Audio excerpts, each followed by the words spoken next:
Welcome to the Divine Feminine Revolution podcast, where women are magical and empowered.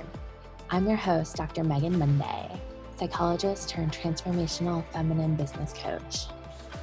This podcast is for you if you want to prioritize your own pleasure, face your fears, and manifest your desires. This podcast is sponsored by the Fearless Feminine Academy, where I teach women how to turn their trauma into their superpowers. My goal is to show women that we can heal our world by creating time and financial freedom by doing whatever the fuck we want. Are you ready for the Divine Feminine Revolution? Let's get vulnerable and go deep. I'm so honored that you're here.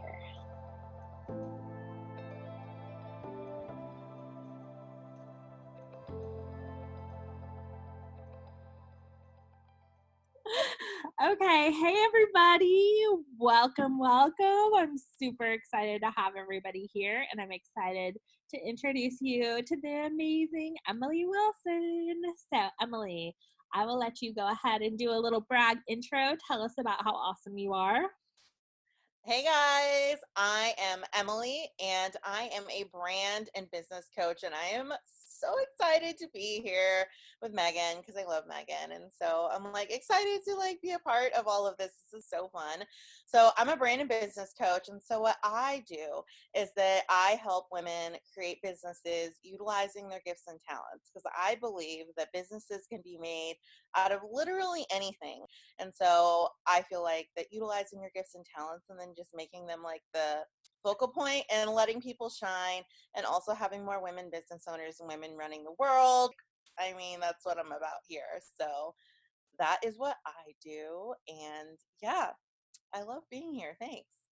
Yeah, I'm super excited, and I just want to totally hype on Emily because I just hired her to work on my brand, and it's so nice to have someone who has the background that you do, and it's just our missions are so aligned, so it's so fun to have you here helping me with my brand.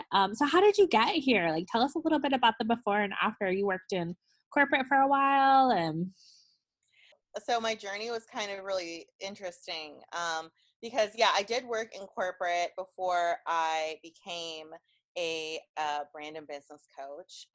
And so what I did is that I worked with mostly startups and kind of advertising agencies, but really small ones that worked with small businesses or kind of solopreneurs and startups. So a lot of the people that I work with right now, which is why I kind of got inspired to do that, were inspired by my journey in my corporate days, because I loved working with small businesses. I loved helping them scale up their businesses or even start their business through branding and marketing.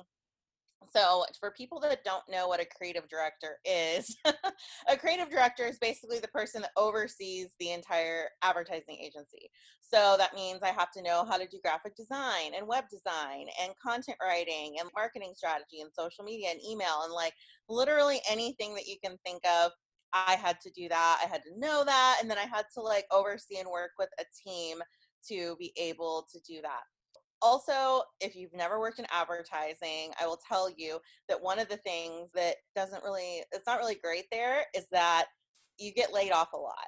And that's nothing about you. It's just that when, if you're assigned to a certain brand and that brand decides to go with another company, like another advertising agency, then you get let go.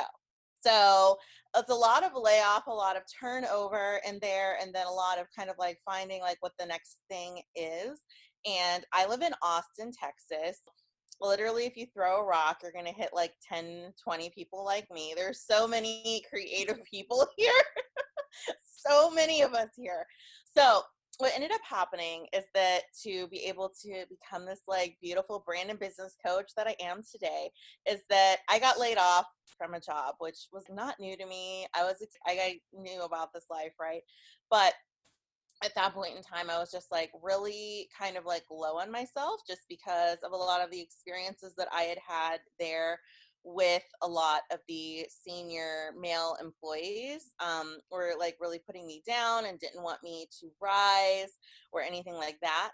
I really was kind of low on how I was feeling about myself at that point in time, but I was going out and trying to find new things and new things, and I really wasn't getting anywhere.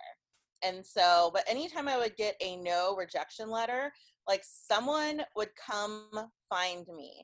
And when I say this, it means like someone that I had met one time at a networking event 2 years ago would come find me. So like crazy like coincidences, and they would come find me and they'd be like, hey girl, can you like come do this thing for me? I will pay you. And I'm like, oh, okay, yeah, I'll totally do that. So that happened every time I would get a no, until this like one time I interviewed for this job and I told them that they needed a creative director because they didn't have one at that point in time. And all of their other teammates that they had there were very new to design, whereas I'm more senior. And so I was like, I feel like you need a creative director. So I told them exactly what they needed in this role based on, like, they didn't know this, but I was telling them like my skill sets. So they rewrote the role to my skill sets. And then I went in and I interviewed for it and I still didn't get it. And so what ended up happening was that day when I got that rejection letter, no, I got 4 people that same day that was like, can you work for me? And I feel like that was a sign. And I'm a Taurus, so I'm like pretty stubborn. So that really like got me into like being a brand coach. It was like, okay, I really feel like I need to like take this leap and start doing this like full time. I love that because I've had some clients, therapy clients that have worked at ad agencies, and it's still kind of like Mad Men. I mean, Yeah. it's like talk about a time warp. They haven't Like advanced very much. honestly, like not a lot has changed if I'm like being really honest, Yeah. especially if you look up, there's a nonprofit organization called the 3% Conference, and it talks about how 3% of women are in senior positions in ad agencies in the US, whereas women, as we all know, make all the buying decisions in the house. Like we all know this. Like we know that like if you have a husband or whoever, they're going to come to you before they buy literally anything, right? So, and then also it's like all the different things that are like not really the men and women can rise differently.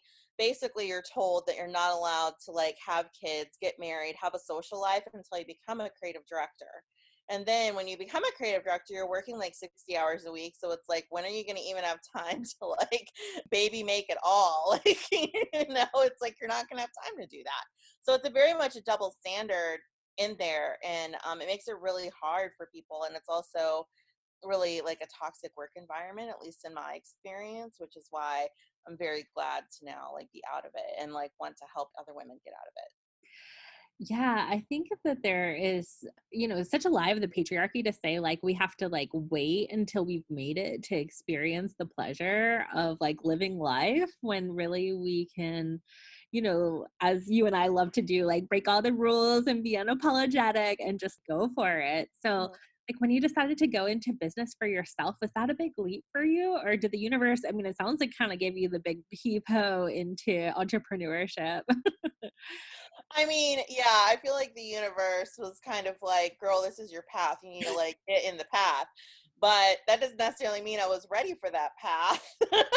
So I feel like it took me a year to even like get comfortable with my path. And even then, I had changed my business because when I originally had started becoming a business owner, I was a full service marketing agency because I knew how to do everything, right? So I was like, okay, I can work with these startups because there's a lot of startups here in Austin.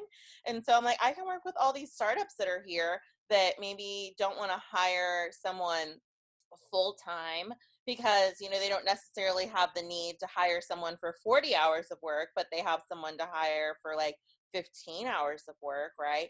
And I felt there was a lot of people, like that was a lot of the people that were coming to me were people that needed that. And so, but what ended up happening is that I was just like working all the time. I was the last to know like when they needed things, and then I was given kind of unrealistic timelines on things. And then when I would push back on it, then they would get really upset with me. And I'm like, like, this isn't going to happen, like, unless I actually like go through with it. Cause like, I am the deliverable on what you're asking, but like, you're asking me to like kill myself for this whole week to get this done, you know? So that I'm like, this isn't really filling my cup either. So then it's like, okay, I'm like, I can't go back to like working in advertising. Like I'd already decided that I can't continue doing this. So then, so it's kind of some self exploration that I had to go through of like, okay, like, so like, what the fuck am I doing here? Like, what am I doing with myself? So then it's like, I kind of came up with this whole brand coach thing, because what really came to me as I was going through this was that creative directors and coaches are the same thing, in Mhm. my opinion, because I feel like coaches are like, helping guide people to an end result. And creative directors are the same way, where it's like, okay, we know the end result. So I'm going to help, guide like designers and content writers and strategists to all like get there. Right. So it's like, I feel like it's very much the same thing. And once I put that together, I'm like, oh my God, like I've been a coach like for years. I've like already been doing this. So it's like, I'm already good at it. So yeah, I felt like that was kind of like the journey to getting to like being a coach. I know it's so much easier to say than to do. That's what I love about being a therapist and or a coach is like I have such the visionary creative inspiration, but what's lacking is the implementation. And so I love about coaching is like it's so easy to see it for somebody else, but like when you're in it for yourself, like it can be really confusing. So how do you bring like that clarity and certainty to the people you work with as far as like, being fully expressed in their brands? Yeah. So a lot of what I do in the very beginning is a lot of kind of like healing work, because a lot of what I think around branding. So I'll just tell you what my philosophy is about branding, because it is a little bit different than I feel like other people. And also I feel like if you Google it, branding right now, you're going to get like 20 answers or more. So I'm just going to tell you what my philosophy is on branding. So especially for like coaches and solopreneurs, who that's my audience, I believe that the brand comes from the inside out. So like how your personality is, and how how you're displaying yourself, how you're projecting yourself, how you're showing up, like all those things about yourself that are in your inherent personality qualities, like that is your brand, right? So we've spent maybe like, 5-10 minutes together, but I'm pretty sure you wouldn't think that I'm a lavender type of person, right? Because that's just like not me. Like I'm a very like loud person. I'm very like in your face, very honest. And so I'm like a bright red, right? It's like that's just like who I am. So I feel like that is something that I want to do, is help people pull themselves out of themselves. Because what I find a lot, because I work with female clients. And so what I find a lot, and this is also true to my story, is that we hide who we're meant to be in order to like fit in with everybody else, because there's people along the way that have told us whenever we start to shine our beautiful, unique selves out into the world, there are people that get triggered by that, tell us something negative about that thing that we just did. And then we're like, oh, okay, I'm never going to do that again. And so it's kind of what I like to say is I feel like that our best self is always with us and has always been with us, but it's hidden underneath bricks inside of us. And so I feel like it's kind of like breaking through those bricks one by one of, maybe someone called you stupid in the second grade and you're still holding on to that. Or maybe someone said that like, you're too fat to wear that dress that you're wearing or whatever it is. And so all these different things I feel like are just kind of on top of our best self. So it's like breaking through all of those, because I feel like I can teach people all the strategy, all the marketing, all the everything to be successful. But if you are holding your true and best self back, then it's not going to matter, because that's the part that people get attracted to, because people love people. And it's like if you are your most authentic self and you're confident with every fiber of who you are being and who you are, then people are like, oh my God, I love that. And people tell me that all the time, right? And those are parts of myself that I used to hide. But now it's like, I'm just like, I don't give a fuck. Like, you either love me or hate me. It's totally fine. Either way, girl. Like, let's just, get it out there. So, but it's like, I help people get through that. And that's like when their true brand starts to shine, when they start shining from the inside out.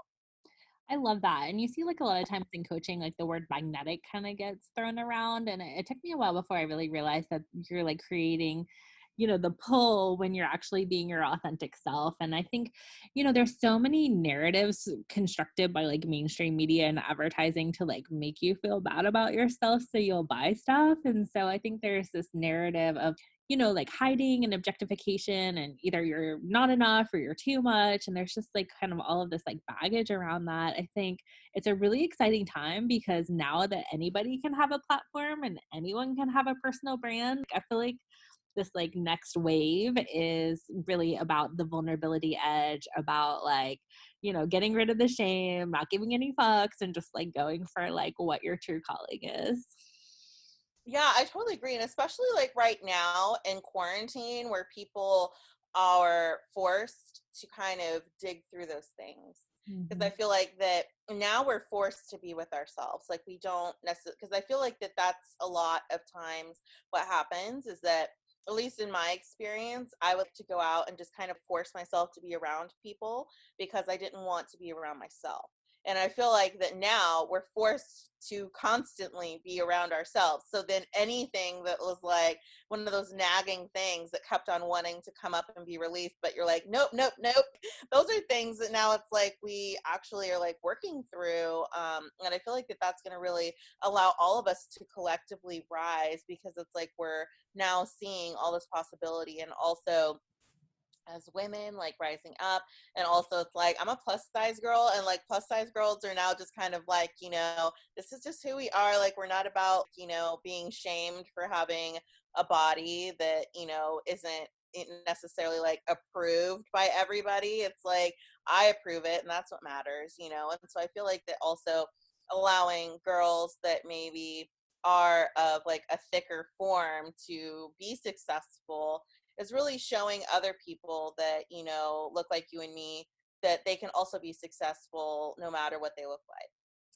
Yeah, I think that's such an important part of like visibility and representation. And sometimes when I'm talking about like women's empowerment or like crushing the patriarchy, people are kind of like, well, what about, like, oh, I don't see color, I don't see gender, it shouldn't make a difference. But it does make a difference because that's like your lived experience, and like we're all treated differently based on those things. And so I think it's so important to have that like diversity of different voices, different lifestyles, different people. And I think that that is what's really exciting to me as far as media goes. Now that we all have like our own kind of microphone, we get to really put it out there based on like our own true life experience.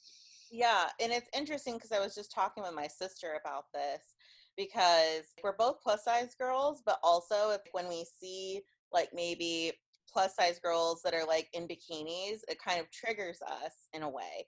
Just because like of our upbringing and all of the subliminal messaging of how like plus size people are wrong, which is kind of like what we were taught.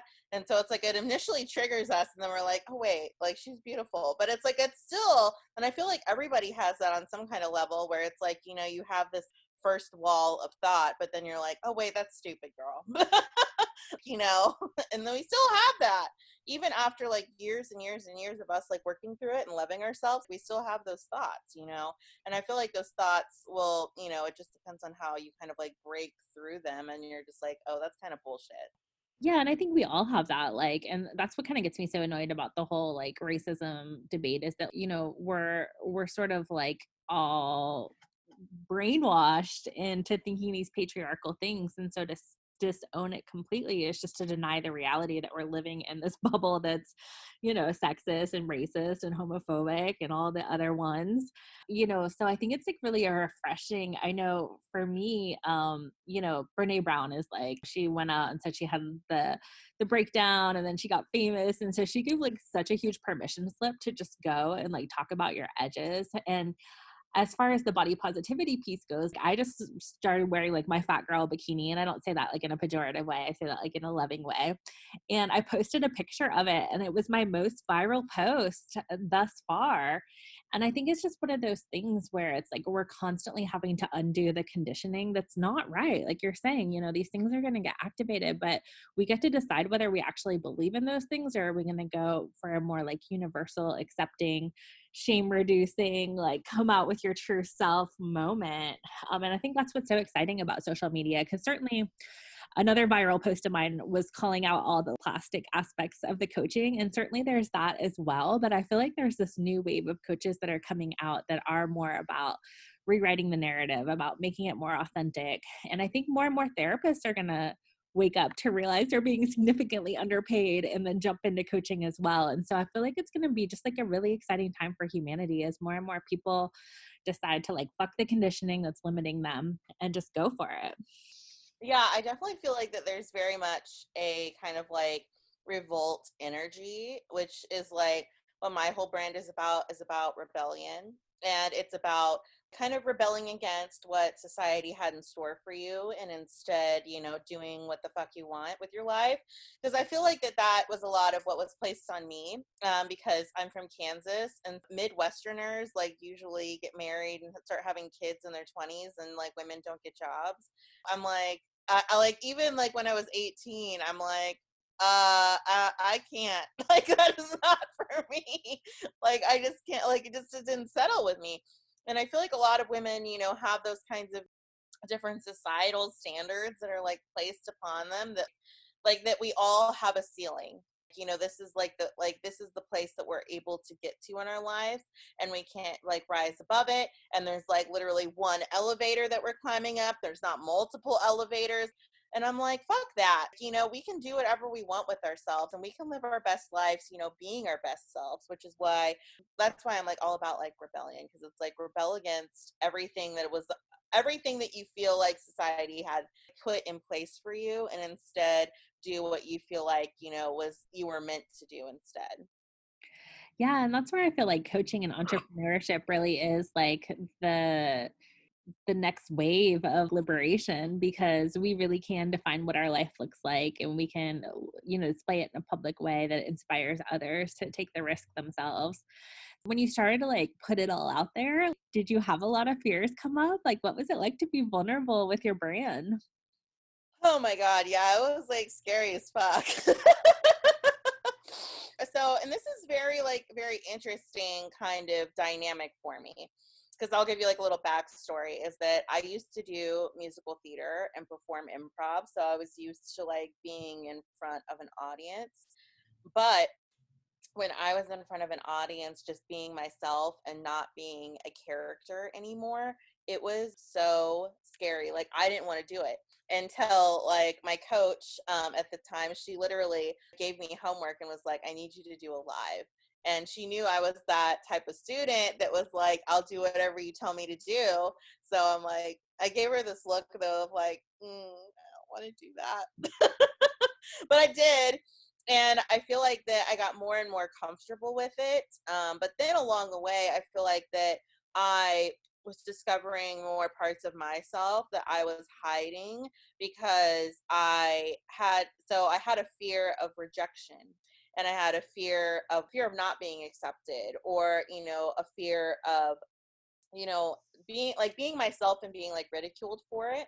So I feel like that, then at that point in time, when I very first started, I was just kind of being the person I felt like that I needed to be. And I feel like a lot of coaches do this in their branding, where it's like they may see this coach that is like, their mentor, or the person that like they are like watching and following. And then what ends up happening is that they just become that person. Like, they literally just like, dress up as them for Halloween every day, and they just start mimicking them. And it's like, literally, it's so weird. I see this all the time with people, where it's like they just become like a couple coaches come to mind, where it's like I see this happens like so much in their community, where it's like they are trying to, inspire people, and what ends up happening is that they end up making a whole bunch of clones of themselves. And so I feel like for me, it was a lot of like uncovering, like, who am I exactly? And what it all came back to, which was very interesting, which was like 16-year-old Emily. Like, I feel like that is who I am today, because I feel like that 16-year-old Emily didn't give a fuck about people and like what they thought about her. She also was listening to Tragic Kingdom by No Doubt, and then she was like, she had blonde hair still, but she painted her hair like with with like pink highlighters in class because her mom wouldn't let her like actually have pink in her hair. Like she wouldn't let her dye her hair pink. So then I would like, do my highlighter hair in class, and I feel like that was, the truest expression of myself. And then after that, once I had figured out what had started happening, and so then I just started like, suppressing that person. But I feel like that is who I am today. It's just like, I'm just living my best 17-year-old life, but I'm 34 and it's fine. I I love still listen to No Doubt super regularly. I love that so much because I think a lot of times, when people start like getting visible on the internet, they put like the vanilla, like acceptable version of them, the watered down version. And you're just not going to build like a big following by doing that because like everybody puts inspirational posts up there. Like there's nothing to distinguish you. And I know when I first started like really getting involved in the coaching community, like I was attracted to like the big, the bold, the vulnerable, like, like people that just really like went for it and talked about all the things that I didn't think, you could talk about on the internet, or show all the things that I didn't think you could show on the internet. And so it's definitely just kind of the sooner you can find your big girl voice and just go for it, I think the more successful you'll be. So I love that you have that approach to kind of find your inner child or inner teenager to lead. Yeah, because I'm the same way. I'm attracted to people that are just like, because you can tell who's being real and who's kind of like, being who they feel like they need to be. People pick up on that. And so I feel like that's the same thing for me, where it's like I was always attracted to those people that were just like really real, really honest, really just kind of, that type of person, and was also like very like vulnerable and would share deep pieces of themselves. And so once I kind of, got over the like me, like all the fears that I had around, being myself, because I feel like that anytime that in the past when I would be myself, I would immediately get like a no, don't do that.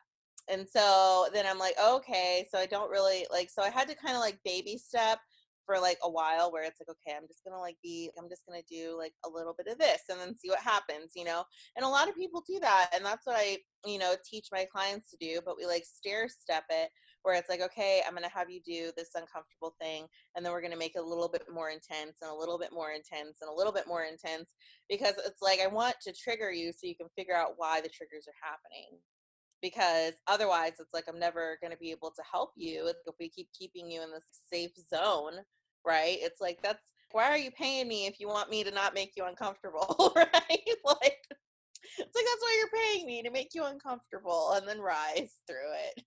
Yeah, and that's the power of a container, to have like a safe place to practice and to have a mentor that's going to like hold your hand while you're making the big scary moves. Yeah. Yeah, I know. And then it's like, once I get through that with them, and help them kind of get to a place where they feel more confident and comfortable being themselves, then I'm like, okay, now we can actually start talking strategy, and like actually start putting like the creative director brain at work, where it's like, okay, here's how you like make a brand, here's how you design, here's how you write content, here's the strategy, but also through the lens of fun, just because I feel like I said, I feel like that anyone can make a business being themselves, but then I also feel like that business, like there's no rule book to business either. Like I feel like that there is literally like a million strategies out there. So for people, I don't like I don't like coaches that do this. So I'm just going to say it, that are just like, oh my God, learn my strategy to like 10K or whatever. And I'm like, okay, great. Like that worked for that one person, but that is one person. Okay. Do you realize how many millions of people are on this globe? One person found something that worked for them, and that's great. But I don't think that's going to work for everybody, right? It's like standardized tests. Like standardized tests aren't like, doesn't work for everybody, because like not everybody learns the same way. Not everybody functions the same way. So I'm the type of person where it's like, I know literally every different trail and path that we can go down. You just tell me what sounds fun to you, and then I will help guide you down that path. But I'm not going to force like, oh, okay, this is the only strategy that's going to work, girl. Like that. That's not my bag. Like, that's not for me. Because then I've been there, I've done that, been through coaches that are like, here's the one strategy, and I do it, and then on the other side of it, I am like broke, and so I'm like, I will never teach that to somebody because that was a horrible experience, you know. Yeah, and I think that's why we go into entrepreneurship as freedom. And so I think that's like the old like bro marketing paradigm that there's one way to success. And I think especially if you have that like rebel vibe, like you're I know every coach that like forced me to do something or got in my face because I wasn't making a particular deadline. I just like dug my heels in more because I'm like, I don't want to be told what to do. Now, like if they did it like in a loving way that allowed self-expression, then I'm like all about it. But I think in the coaching field in particular, there's so much comparisonitis. I remember hearing this paradigm of, my day job still is like as a therapist. And so like, there's probably 100 therapists in my area and I don't know how much they're making and I don't know how fast they made it. And I don't know like what amazing thing their client said about it. Like, I don't know anything about them except maybe like a blurb on their website, communal profile. But in the coaching industry, like it's so loud. And because we're advertising our results and we're commanding these high ticket items, it's like everything about that person is like in your face. And so I think it's just one of those things that it's so easy to get comparisonitis and think that like it has to happen immediately and it has to be, for me, like I didn't even really get into it for the money per se. Like it was more about the freedom and like a larger platform and just like really being able to like kind of do my destiny thing. But then when you're like seeing, I made 100K in like 5 minutes, like it just kind of seeps in, kind of like the patriarchy does. And you're like, oh my God, what am I? I haven't made any money or I haven't only made this much amount of money. And it's so easy to overthink it. And I think a lot of people don't last because of that factor, And so I think Yeah. there's a lot. I think the coaching industry is definitely like healing. And I think the more we have these authentic brands come out, I feel like it'll be so much more permission to go at your own pace, be a free spirit, like rewrite what sells, rewrite what success is. Yeah, and also I feel like, I mean, like a couple things came up for me right there where I call it compare and despair just because you're always going to be real sad at the end. Like there's no way around it. And it's like the second thing about it is this morning, like I got triggered by a compare and despair thing, which so I will share. I saw a coach that I feel like we all know has made this year already $3 million already. And I'm just like, what? Like, I'm just like, holy shit. Like, what the, like, what? And I was triggered as fuck. And so, but I think the thing is that I allow myself to get triggered by those things because then on the other side of that, I know is a lesson of like, why am I getting triggered right now? What is actually what is going on with me? And so for me, like when I got triggered this morning, literally like scrolling on Facebook on the toilet, which is what I do in the mornings. It's like first thing in the morning, like get triggered by this post, right? It was just like for me coming up with like, oh, well, that's clearly never going to happen for me. It's like, okay, well, I'm glad that I got triggered by that because now it's like, but I need to work through to know that like that can happen for me. But that was why I was getting triggered, right? And I feel like that's a lot of what happens is that people love to compare, but they don't love to actually wonder why they're comparing themselves. They don't love to know what's on the other side of that because they just want to go in this spiral. You know what I mean? And it's like on the other side of that spiral is like, so many lessons for you to learn to like rise to that person to get to the place where it's like you're surpassing the person that you're comparing yourself to. Yeah, and I think it's kind of like what we say in therapy is like that people are mirrors to us. And when we have like a strong reaction towards someone, they either are they have something that we want or something that we've kind of disowned in ourselves. When I get triggered by a post or like by someone's, success, what I've started to do is just say like, I honor you for achieving that. And like, that's, maybe that's a desire that I'm having that is totally like now possible for me once I like reclaim that.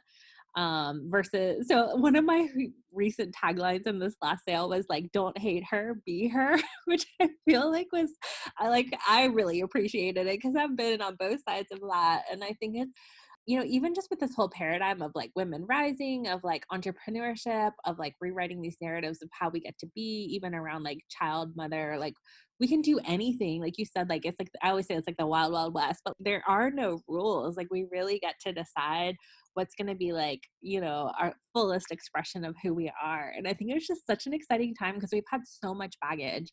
Like I can remember my mom saying, she was a nurse and she was like, you could either be a teacher or you could be a nurse. And that was it, and so, here, my daughter, she's already interrupted my podcast, like it's just amazing to see like what options are open for our generation and for these younger generations as well. Yeah, I feel like that's like something that I really love. This is why it's like I love being a coach. Like, because number one, I'm helping people see the potential within themselves. Because I feel like that we all know that we have potential, but I feel like sometimes we suppress our potential, or we just like are like, oh well, that's not going to happen, that's a dream. But for me, I love working with people and then allowing them to like, express their fullest potential and then be like, oh my gosh, like this is amazing.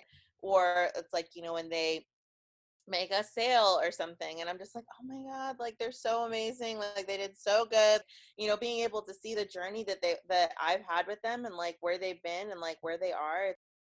It's like so fulfilling. It's like so much better. It's like, of course I love to get paid, right? Because it's like it's my living, but also it's like that's like the best paycheck, to get people that are just like that basically have that realization of, I can actually do this. Like I can actually make this a thing. I can actually go out and be the fullest version of myself and then just be fully and completely accepted by people. And that is like the best form of payment for me as a coach. I think that's so true because I know for me, like with that overachiever, like good girl programming, it was like, okay, like I'm gonna, do what's expected of me. I'm gonna like get the PhD. I'm gonna like help save the world. I'm gonna like get married and buy a house and like have a kid. And each one of those things was amazing in the way that I created it. But like I think I can remember like standing on the stage of my PhD and being like, is this it? Like, I thought it was supposed to feel better than this, like a little like anticlimactic moment. And so I think that there's, first of all, like that's what kind of drew me to like pleasure or pussy-based business is like you get to like celebrate and enjoy the entire way. You don't have to like achieve this huge moment and then just have it pass you by in 2 minutes, like you can celebrate the whole way through. And so I think it's really exciting when we lose the script, when we lose those checkboxes, use your own adventure. Like you get to decide what's going to be the best for you and you get to enjoy it the whole way through. Yeah, because that's why I always, with my clients, I'm always talking about like celebrating literally everything. Because my philosophy is, if you're not happy in your business, go back to working a 9 to 5. Like, why are you here? It's like if you want to stay like miserable and unhappy in your business, then it's like you shouldn't be a business owner. And it's like you should, try to like work through the unhappiness. And I'm not saying it's not always sunshine and rainbows, guys. Like it's not. But it's like if you're just like, oh my god, like I just, don't feel like really excited about anything in my business, and it's like, okay, then like let's figure out something else. And so I feel like I work with that with a lot of business owners, where it's like they try this one thing and then they're like, oh, okay, this is the one and only thing that I can do. And it's like, if you have unlimited businesses within you, like I feel like that's why I always like on one of my first calls with people, I'm always like, okay, I want you to tell me literally everything you find fun in your life. And it can be literally anything. I know when I made this list, like on my list was like snuggling puppies, because I love snuggling puppies. I would love to make a business snuggling puppies, but like that is not my business right now, but it might be in the future. But it's like I feel like we have, unlimited business potentials that are within us. And just because one doesn't work out, doesn't mean that we should just throw in the towel. We can like start something new. We can do something bigger and better, and something that's more aligned with what we actually want to do and what our passion is. Yeah, it was funny when the Fearless Feminine was being born. I was in this like develop your high end signature program. And so some of the past graduates were like MD and they were selling things like, heal thyroid naturally or different things like that. My logical was like, okay, what will people pay a lot of money for and what can I actually have good results with? And so I was actually going to do a whole thing about panic attacks, healing panic attacks naturally. And the Fearless Feminine came through, like that was going to be the name. But then I had this aha moment of like, oh my God, I'm like basically replicating my psychology practice, which I'm already burnt out from on the internet. Like and then I did the same thing with overachieving and like over investing and like making it hard. And, both of us are the generator sacral authority. And I've actually had like several coaches that have that same profile. And every one of them has said, the more fun you have, the more money you'll make. And so here I am like working hard, being like, I'm working so hard and I'm not making any money. Like, I wonder what the problem is. And you said something really great to me, which is if you're not having fun at the party, then no one's having fun at the party. Yeah, girl. Like, let me tell you my business philosophy, right? Because I know that we've all seen, so a movie I can think of is called Bad Moms. Yeah, I love that movie. Yeah. So in that movie, there is a part of the movie where there are two different parties going on simultaneously. Like one is like really kind of like stuck up and pretentious, and one like doesn't give a fuck. Like let's just get drunk, dance around, right? There's one obviously like, the get drunk and dance around party is the fun party, right? And your business is the exact same way. I believe your business is a party, right? Like you are the host of the party. So you set the intention, you set the tone, you put out the snacks, you get the DJ, you set the playlist that's happening in the background, you put up the decorations, you do whatever you need to do. And then when people come, then it's like they get the whole vibe and experience, right? We've all been to parties that are just kind of awkward and are just kind of like, okay, like, let me look at my wrist. Can I go now? I mean, no one wants to be there, girl. And so that's why I'm like, you need to have fun. And that's like my whole business philosophy is, I create programs that I'm like, I am so excited about teaching this. Like, I'm so excited about showing up and doing this thing. Like, that is how I've grown my Facebook group. Like, my Facebook group, I grew it because I started doing weekly master classes that were super fun. And I also started offering this cool incentive where it's like the top contributors, like where you can go in your group and you can see who's like contributed the most in your group that week. I went, and then what I started doing is that I would offer 2 calls with like 2 30-minute coaching calls for free with the people that were my top contributors. And so many people I know, like that I've told that to, they love that. And they're like, I'm borrowing that and I'm putting it in my group. And I'm like, okay, great. Cause that's why I'm like, I just feel like it's fun because I want to know who's in my community. I want to know what they're struggling with. I want to help them out because I'm like a giver person. That's just my personality. And I feel like that's like, a great, like, way for me to get to know people and them to get to know me. Right. So that's why it's like I love doing things like that. And so that's why it's like I feel like it's a party. When you come to my party, you're gonna know what type of party you're coming to, right? Where it's like, well, if you go to Megan's party, it's gonna be a different party. And it doesn't mean it's a bad party. It's like it's different parties, right? But it's like that's the brand is like, what is the party you are throwing, and what is the experience you want people to have? Because remember, also, if you go to like a raging party, we've all had those raging parties we went to in college that we still kind of remember. We may have been a little too drunk, but we still kind of remember them, right? And it's like you still remember those parties and you're like, oh my God, that was so much fun. That's how people are going to leave you, right? Because it's like, what is the party experience you want them to have when they like leave, your experience? How do you want them to talk about you? So yeah, I'm like, once I come up with that analogy, I'm like, oh, that is so fire. That is so good. I love that too, because like the patriarchy is so much over like linear and like competition and like only one person can have power over the other. And I just love what you said about like if all the women get together and we just have like a big old party and we all support each other, it really is like supporting the matriarchy, and to the point where we just get to like do our thing. And that in itself is like revolutionary. Yeah, and also it's like we can't get anywhere by ourselves. And Yeah. I feel like that's a lot of what has been instilled in us is that like you have to climb this mountain all by yourself. You can't ask for help, especially not from women. And men, if you ask for help, they're probably not going to be helpful to you. So, so it's like, you're damned if you do, you're damned if you don't.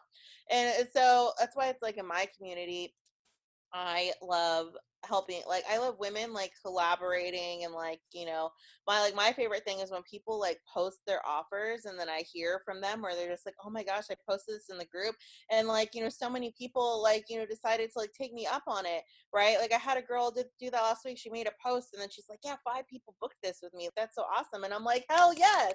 Like that is awesome. I feel like, that is the problem. We feel like that there is a pot of 10 people that we're all vying to get money from.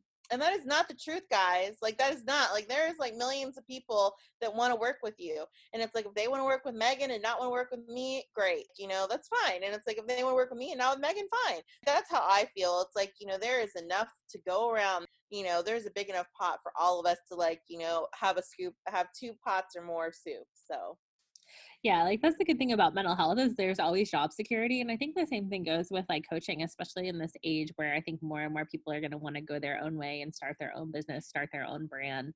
And I think it is, that's the legacy of that, like, scarcity and struggle, which I just think is like no longer true, in the sense that I think we're evolving beyond that, especially as we like embrace each other and work together. And, it's sort of like one of my pet peeves in the coaching industry is like the way people like regulate their groups. Like some you can't even post things in, or you get kicked out, or like whatever. And I'm like, if you were really so confident in your sales, you would let other people sell.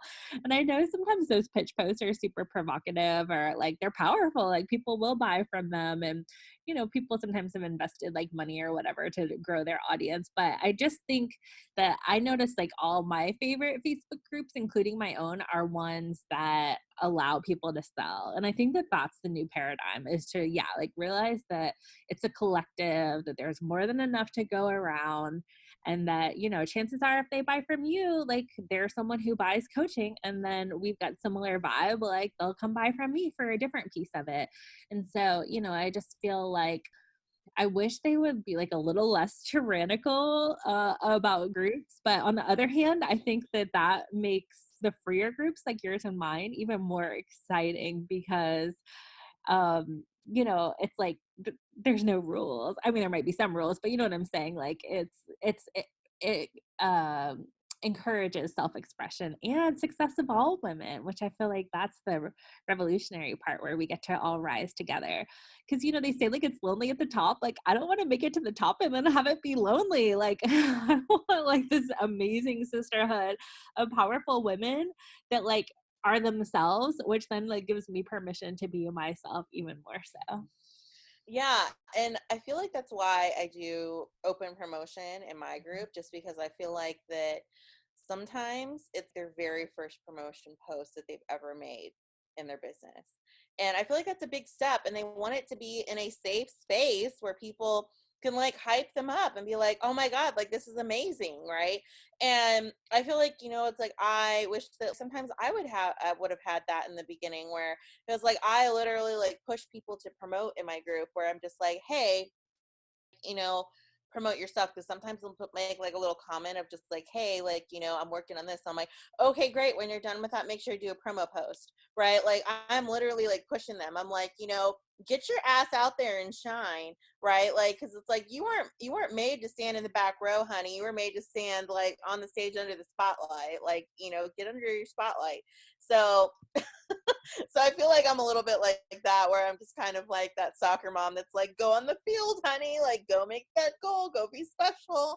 So that's how I am. But also I love when people like do that, where it's like one of the girls that I had done a coaching call with for my top contributor call, she made her first post in my group after we had made like her like business and her programs. She had made her first post in the group and she got her first client from my group.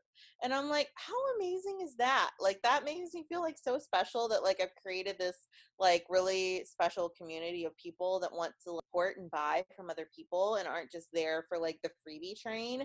Because I feel I mean, like, I do give away raw freebies and a lot of value, and that's great. But also, it's like, we need to like invest in other women, because it's like, if you're not investing in other women and other women's businesses, but you're expecting people to only invest in you, then it's like, what are you saying about all these other women out here that are also trying to make a business, right? It's like, we need to invest in each other so that, we can all collectively rise, instead of you just rising by yourself and not investing in other people.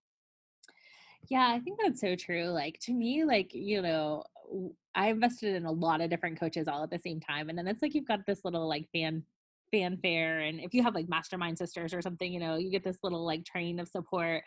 And then, I think that's the difference between developing like true, authentic like relationships and friendships versus, okay, you're done paying me now. So now I'm never going to comment on your stuff again. Like that's another thing that irks me. I'm like, I know the coaches that really cared about me because they like continue to be a part of my life even when I'm not like officially paying them. And to me, that's a really important piece. And, for me, like I've been really working on healing my relationship with money and with sales because for me, like coming out of having a successful brick and mortar business and being a psychologist, like I didn't have to work to really get people. And so I just really thought like, okay, I'm going to throw some money down. It's going to be really easy. And then like these sales posts are saying, like, I'm going to be having like 100K lodge. And the reality was like quite different. And the biggest edge for me was like that self-promotion piece. And I could sell the hell out of something that wasn't my own. But I think that's the dilemma of the personal brand, is that it's so vulnerable to like really be bragging. And that's why I love brag culture so much, is because it feels so edgy for women to take up space and to say what's great about them and to be selling and making money. I was reading that book, You're a Badass at Making Money, and she has this whole thing about like, I love money. And I was like, oh, that feels like so edgy and like weird to like, and kind of like bratty and kind of bitchy to be like, I love money. And then I was at another coach, Heather Hartman's dance party for her birthday, and they were playing Madonna, like Material Girl, which was like my very first tape back in the day. And I was like, okay, I'm gonna love money because I want to call some money into my life, and I'm gonna take up the space and I'm gonna sell. And that was kind of like my breakthrough. This launch was to just like get over being afraid to be annoying or to take up too much space or to say the same thing over and over again, and just like put that shit on blast. And there's that spiritual version that's like, oh, sales is service and it's sacred and all this sort of stuff, but I think it's even like a little more deliberate than that. Like you just really have to like kind of be a broken record, and that's how you're on brand, right? And I mean, I think with a personal brand, obviously like you get to just be you, and that's like the magnetic power of it, but like you do have to make the offer, a lot of times usually for people to really like get the idea that you're selling something. I think they say like 18 touch points or something is like the new number. What's your thoughts on that? Yeah, I feel like that there's like so much that goes into selling. Like there's a lot, right? Because first of all, you're selling yourself, right? So you have to be comfortable with you. Like this is what I usually like to say. I'm like you are now like a beautifully wrapped package on a shelf in a grocery store. Like that is what you are now. You're the product. Like you are the product that people are wanting to buy. It's like, and then secondary is like, what is the transformation that like you are being able to provide like through you? Because it's like if you're thinking about it as like a train of thought, people first are like, okay, do I like this person? Like, do I feel like I could work with this person? Do I feel like, they are aligned with like who I am? And like, do I feel like I want to learn from them because like I align with them, right? It's like basically it's like are they an asshole or not test. Like that is like step number one. And then you're like, okay, you're not an asshole. Like it's like you may be very honest, but it's like you're not an asshole. I can, we can work together, right? But then step two is like, do I actually want what they're selling? And it's like, so what is the actual transformation that they're actually selling, right?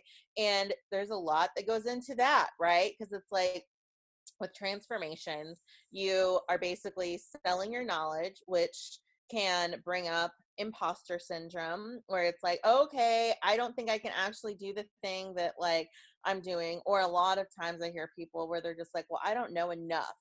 And I'm like, okay, but do you know more than like your target audience? Like, do you think you know more than them? And they're like, yeah. I'm like, okay, well, that's enough, right? We're never going to be Google. We're never going to be a search bar girl. Like, that's just like not going to be our lives because we're human and we have an experience and we're not a computer. We're not a robot. So it's like, as long as you know more. So, like, what I like to say is that we're all on a marathon, right? Some, like, you know, I'm at mile 3 and my audience is probably at like mile 1 or 2 or whatever, you know.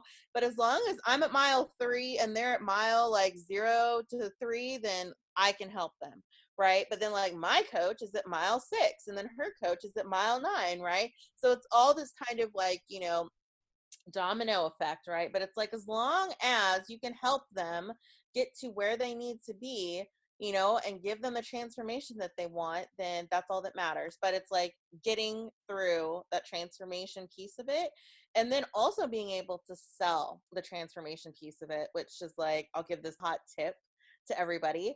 um so I feel like a lot of entrepreneurs really struggle with content writing and selling, because, and I make a lot of food analogies. So it's like, if you ever work with me, and I know Megan does, so she knows that like when I'm giving homework, I'm always talking about food because I'm always hungry. Even if I've just ate, I'm like, okay, I'm hungry though. So Hey, you know, for our generator profile, that's like our manifesting thing is like the taste. So I think it's hard not to find a generator that's not like a foodie of some sort, but actually like the taste of, you know, something really delicious is like what you can add that sense into your vision to like manifest stuff. yeah, totally. And so I love giving, because also I feel like it's like so much easier to break down complicated things in terms of food. And so what I like to call this is like the cupcake and the sprinkles. And so this is like visualization. So I feel like a lot of entrepreneurs sell the sprinkles and they don't sell the cupcake because the cupcake makes them feel uncomfortable. So a cupcake is going to be like just a couple things that people want. Like they usually want, like, it's the big things. So it's like they want money, they want better health, they want more clients, they want better sex, like they want like the big overarching things that we all want in our lives.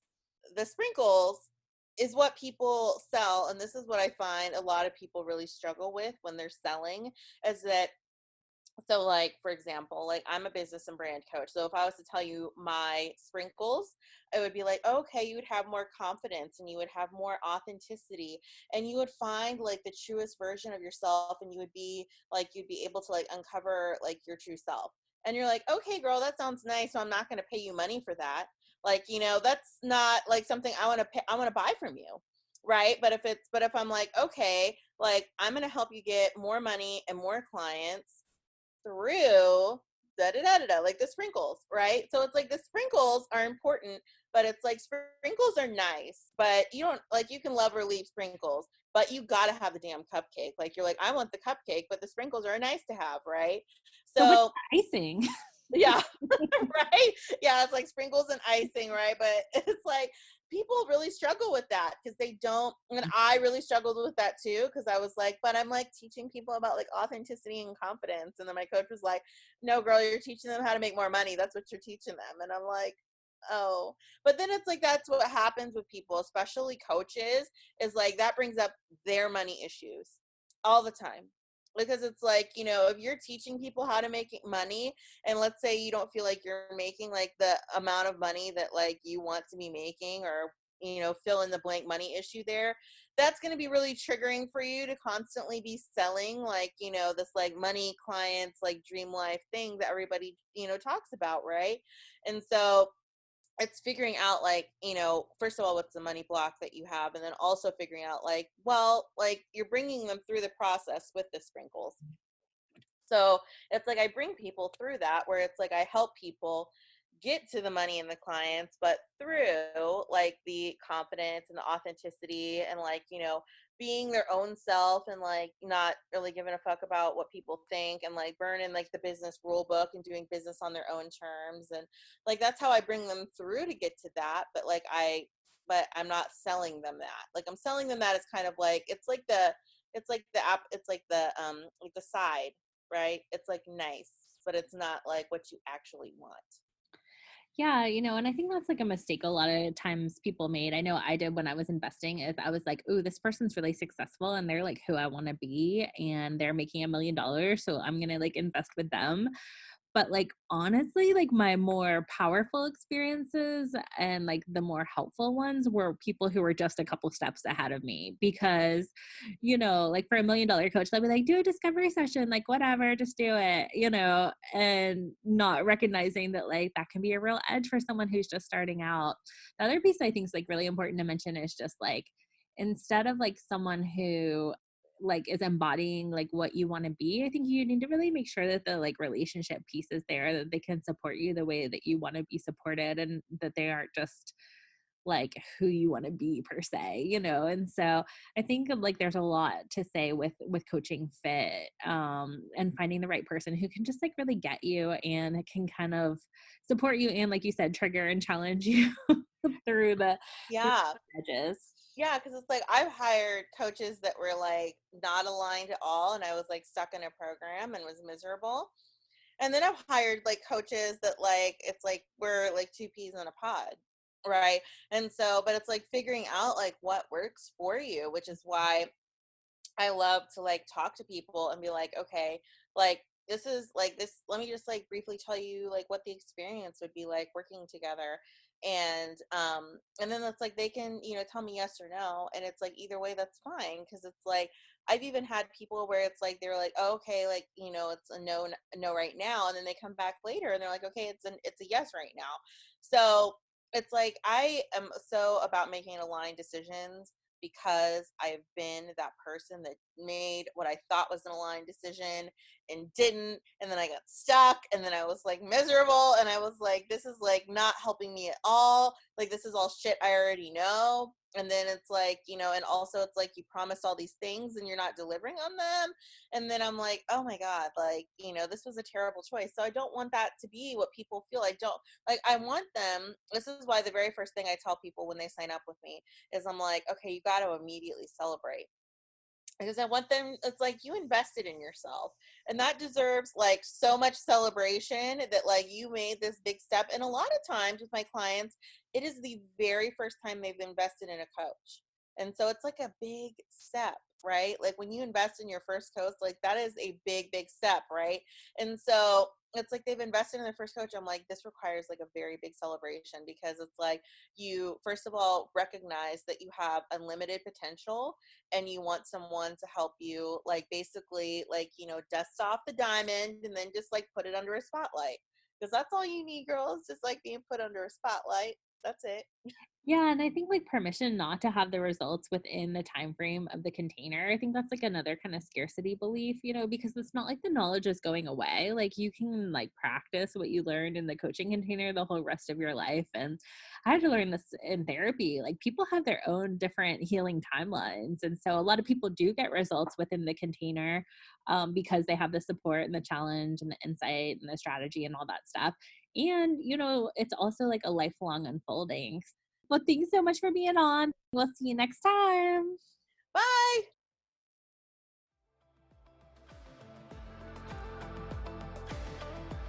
Thanks for listening to the Divine Feminine Revolution podcast. Make sure to subscribe and leave a 5-star review.